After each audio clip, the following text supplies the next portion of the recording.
तो हमारे कवि जी आपके बीच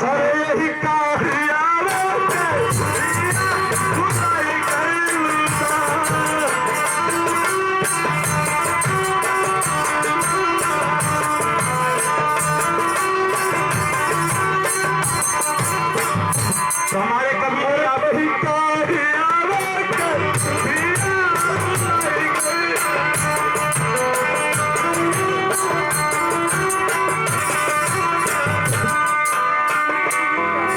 और देखेंगे हमारे बड़े भैया विनय कुमार बुजुर्गा से 21वीं का दुलार प्यार और बड़े भैया बलिराम मास्टर साहब आपकी तरफ से 11 का पुरस्कार कंपनी की तरफ से लाख लाख शुक्रिया है।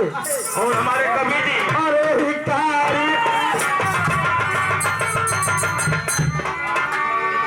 लीजिए साथियों, हमारे कवि जी आपके बीच में रात भर हंसते हंसाते रहेंगे।